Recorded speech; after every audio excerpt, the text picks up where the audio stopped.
Imagine a tiny little girl with the brightest Hollywood smile, the one who made the whole world applaud non-stop through each of her unforgettable roles. Yet at night, she would be all alone, hugging her pain, to the point her heart wanted to break apart. Sally Field, the golden icon of American cinema, turned out to be hiding a journey full of wounds that could never heal, from the rough hands of her own family to the decision that changed her entire life at the age of 17. You won't believe it. What we think is that glittering halo of light actually covers such a deep darkness. In today's video, we'll flip through every page of her buried diary, from the cheerful little Gidget girl surfing to the resilient mother in Forrest Gump, and even the secrets that Hollywood has never dared to reveal completely. Together, we'll explore why a two-time Oscar-winning star chose to stay silent for decades, and what really happened behind the closed doors of her family. If you want me to explore any other movie, TV show, or Hollywood secret, just comment right below. And I'm Ryan. Please like and subscribe to the channel to start exploring the main content of this video with me. The sweet smile that hid held. Oh, my dear friends, when I first flipped through the pages of Sally Field's memories, my heart felt like it was tightening. Let's start with a dazzling picture full of fascination, where Hollywood stage lights shine on a radiant young girl with her hair flying in the California sea breeze. She was the embodiment of the teenage dream of the 60s, dancing on the waves, laughing loudly on the small screen, and making millions of hearts flutter.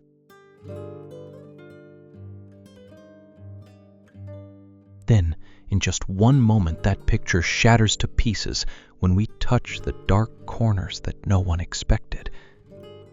Sally Margaret Field was born on November 6, 1946, in Pasadena, a little girl with an artistic family, but full of turmoil.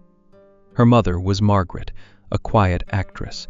Her biological father was Richard Dryden Field, a soldier who later became a salesman. At just 4 years old, her parents divorced, and then stepfather Jacques Mahoney stepped in, bringing both glamour and a horrifying obsession.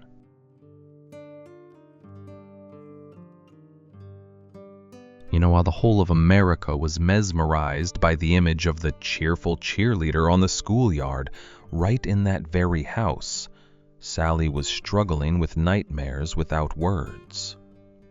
She found refuge through acting, transforming into someone else to forget her fear every night. From the stage at Birmingham High School, she caught the eye of the casting director and quickly signed a contract for the Gidget series in 1965.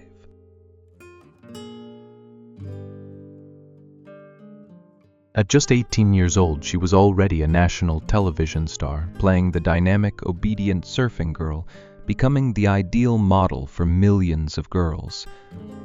Oh my God.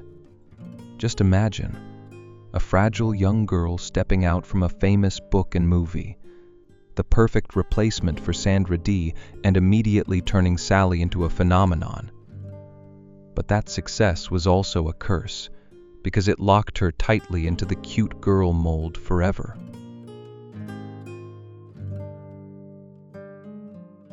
Then, suddenly, like a whirlwind, the series was canceled after the first season, but came back strongly through reruns, and the producers hurriedly gave her the role of the Flying Nun in 1967. Sally hesitated terribly because the role was too absurd, with the floating hat, but pressure from family and lack of choices made her accept. The show lasted 3 seasons, ratings sky high, but in Sally's heart was extreme boredom with the situational comedy genre.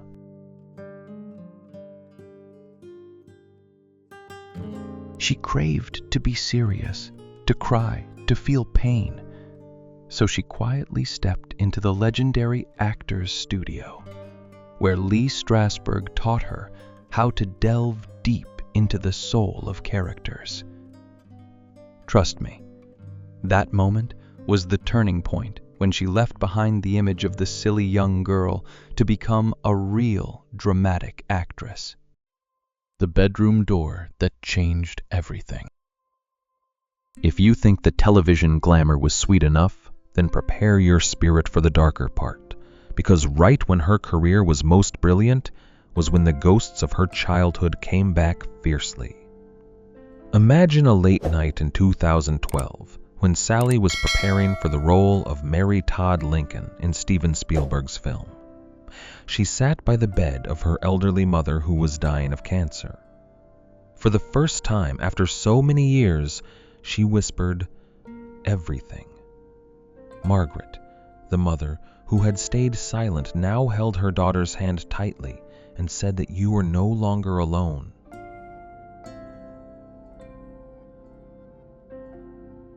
But the story started from much earlier. Stepfather Jocko the man, the whole family once saw as a hero, was actually the one who manipulated emotions, physically abused and sexually abused Sally from a young age, until she was 14 years old. She didn't dare tell anyone, not even her biological mother, for fear of destroying the family.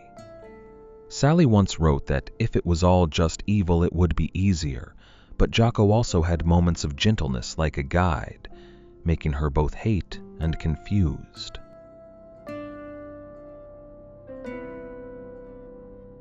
Unbelievable, right, guys? A girl who later won 2 Oscars was once a helpless victim in her own home? And the twist is even more horrifying. At the age of 17, Sally got pregnant and had to secretly go to Tijuana, Mexico to have an abortion in absolute secrecy. That was the life-changing decision.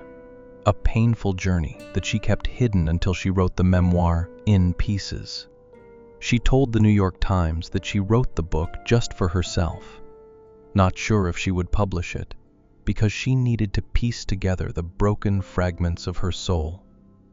I didn't know I had a voice, she once confessed, and that very silence followed her throughout her career.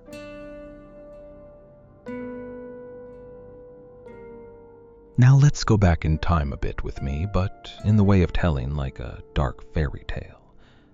That night, when Sally was still a high school cheerleader, she ran home with a bright smile after practice, but the bedroom door of her stepfather opened like an invitation of destiny. He called her in, and from then on her childhood was stolen, little by little.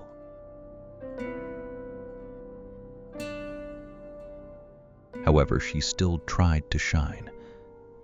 After Gidget Flying Nun, she participated in some Western films, then a recurring role in Elias, Smith and Jones. But her heart still thirsted. In 1973, the sitcom The Girl with Something Extra was quickly canceled. Her first marriage to Stephen Craig broke up, leaving 2 sons, Peter and Eli. At that time, Sally felt like she was stuck in the perfect girl image, afraid that Hollywood would never give her serious roles.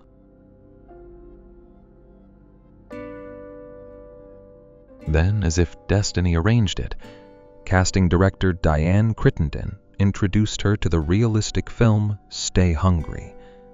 The role of Mary Tate, the sexy gym receptionist, completely opposite to her previous image. Director Bob Rafelson initially refused, but Sally convinced him with her raw talent, and that role opened the golden door.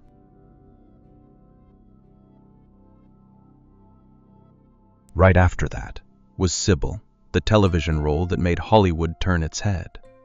Then Norma Rae in 1979, where she transformed into a union organizer, winning her first Oscar in 1981. "You like me. You really like me." The acceptance speech line became a cultural meme, but few know it came from the deep desire for recognition after years of being looked down upon. Oscar's Burt and the Price of Love. Shifting to another perspective, let's listen to her own words about the peak of her career, to see the real contrast. Sally once shared that acting was healing therapy, helping her escape from herself. From Absence of Malice co-starring Paul Newman to Places in the Heart in 1984, bringing her the second Oscar, where she was the widowed mother keeping the farm during the Great Depression. Then Steel Magnolias with the role of a strong mother.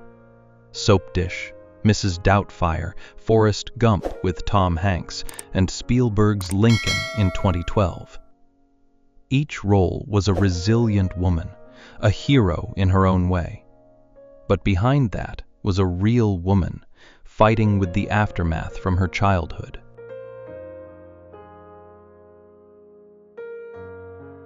If the childhood case already made you shudder, then wait for the part about the romance with Burt Reynolds to really be crazy.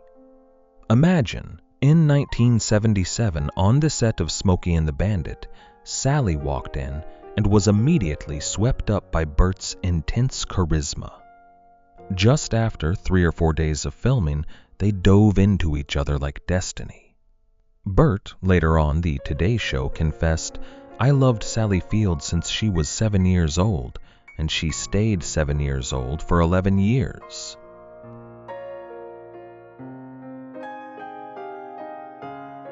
Sally smiled sadly when recounting calling Burt controlling, distant, making her stop existing to please him.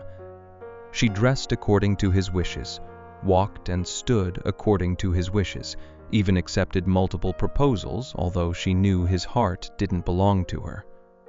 That 7-year relationship was full of love mixed with hurt. Tabloids followed every step, but ultimately ended in regret. Burt, before passing away, still said, "I was so stupid." Men are like that. Find the perfect person, then destroy everything.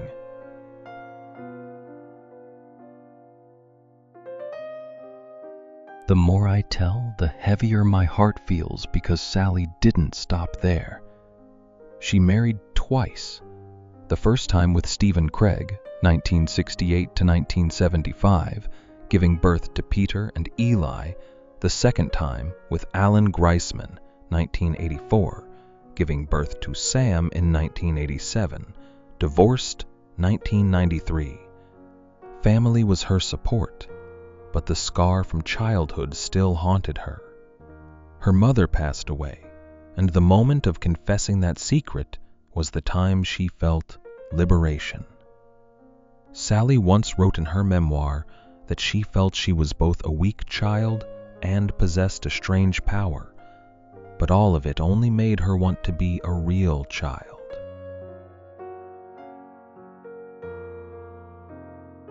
Now let me tell it chronologically, in a segment about the journey of rising up after the darkness. From 1968, after her mother divorced Jocko, that year Sally tried to rebuild herself. Her stepfather passed away in 1989, but the memories still stayed. Her career exploded with Oscars, Emmys, Golden Globes. She became a symbol for strong women over 40, even though Hollywood often casts them aside. She participated in social activities, inspiring reach for the stars, whether on the Walk of Fame or anywhere. But deep down, she used acting to heal, turning pain into art.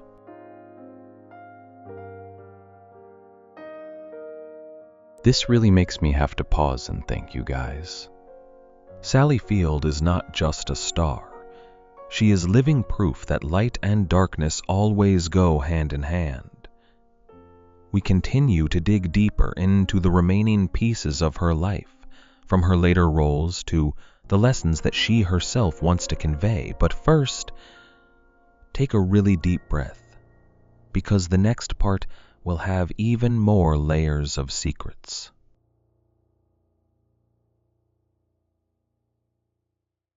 And it's true, you guys. When we take a really deep breath to continue this journey, the next layers of secrets will make your heart stir in a completely different way. Imagine an afternoon with light rain falling in Los Angeles in the 80s, Sally Field standing alone in the dressing room after just finishing a scene, sobbing uncontrollably in Steel Magnolias, real tears and character tears blending together to the point she couldn't tell them apart.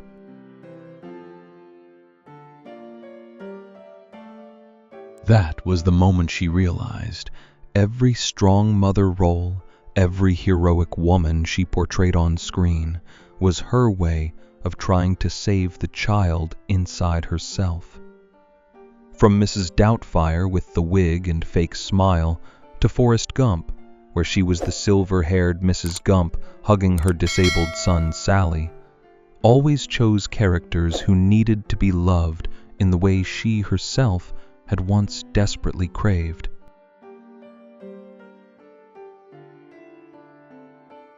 But few people know that right in the midst of that glory period, she had to silently face physical and mental pain that Hollywood deliberately ignored. She once had to quietly battle chronic depression and the after effects from back surgery after a filming accident. Things that made her lie awake many nights, wondering if she was really liked, like that famous line.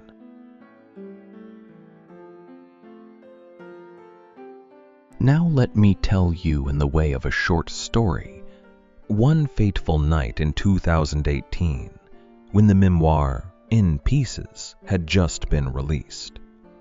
Sally sat in the quiet living room, holding the final manuscript in her hands, and she whispered to herself, "I wrote this book because I didn't know if I would ever dare to say it all out loud." That was the moment she decided to lay everything bare, from the times her stepfather would call her name in a sweet voice and then pull her into the darkness, to the nighttime bus trip to Tijuana at 17 years old, where a stranger doctor performed the abortion in a cramped room with only a dim yellow light.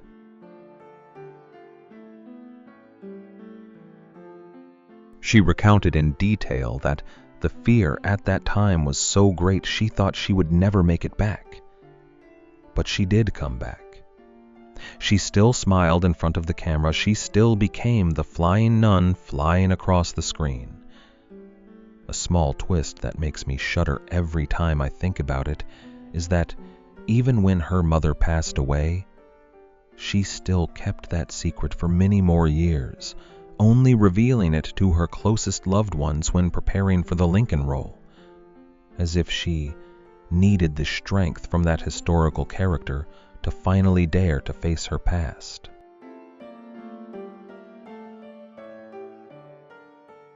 If you think the childhood scars were the peak of the pain, then let's shift to the psychological perspective that Hollywood itself doesn't dare to say outright. Sally Field is not only a victim, she is a silent warrior who turned fear into a source of creative strength. She once said in a private conversation that acting helps me get out of my own head, and that exactly explains why she chose roles that required her to cry, to scream, to stand up after falling down.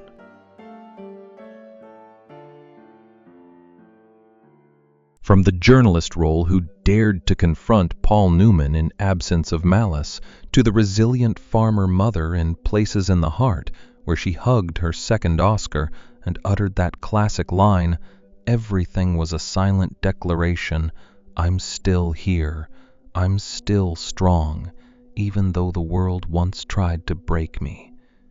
Even in 2 Weeks' Notice or Lincoln, she still carried a bit of that wounded little girl from Pasadena, turning it into character depth that made audiences both cry and feel strangely warmed.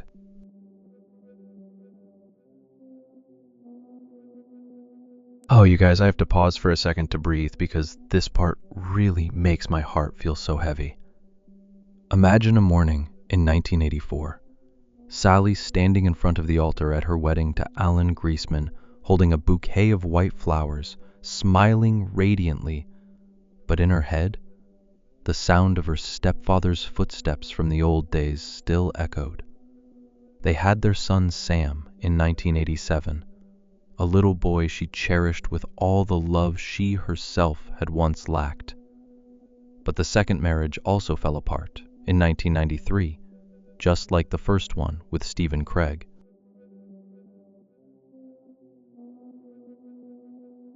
She raised 3 children alone, acting in movies while being a mother, while also participating in social activities for women's rights and against child abuse.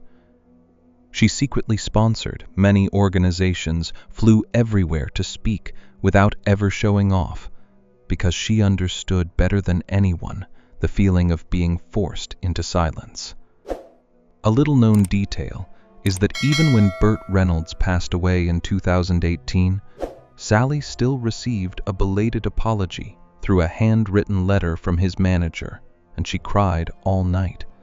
Because even though there was hurt, she still remembered the days they laughed together on the Smokey and the Bandit set.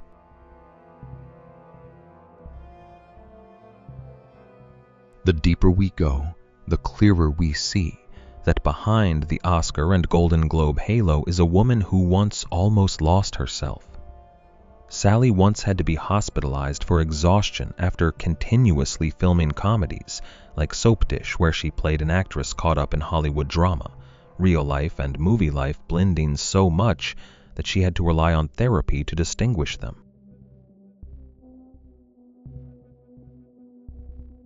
She also struggled with osteoporosis and chronic pain from middle age, but still persistently worked out at the gym, still appeared radiant on the red carpet, still made audiences cheer when she showed up in any cameo role.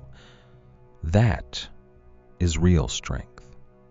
The strength of a person who has learned to forgive, not the one who hurt her, but the child inside who was never hugged enough.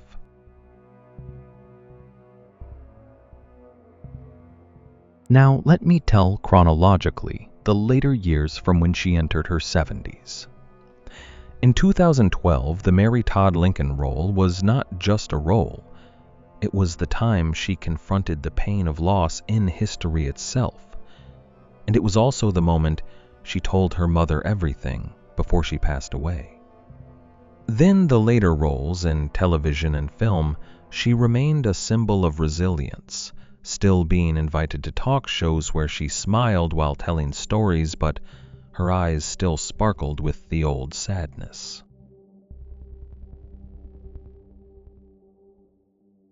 She joined the #MeToo movement a bit late, but powerfully speaking up in support of other victims. And in her memoir, she wrote that I am no longer the silent little girl. I have found my voice through every page. That is the most beautiful twist. After so many years of darkness, Sally finally allowed real light to shine in.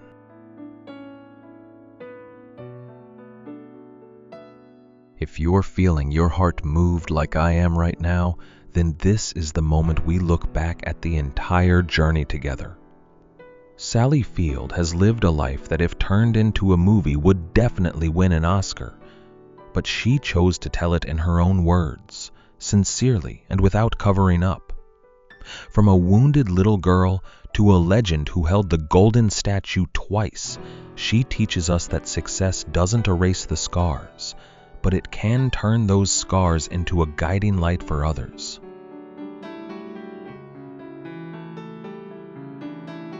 My dear friends, after everything we explored together today, I just want to say that Sally's story makes me realize one profound thing. No matter how beautiful the Hollywood halo is, it cannot cover up human pain. But it is precisely from that pain that we find the strength to heal and inspire. If you have ever been through trauma, please remember that you are not alone. And like Sally, you have every right to tell your story when you are ready. That is the greatest lesson she left for us. Not how to become a star, but how to become the strongest version of yourself, even when the world once tried to extinguish you.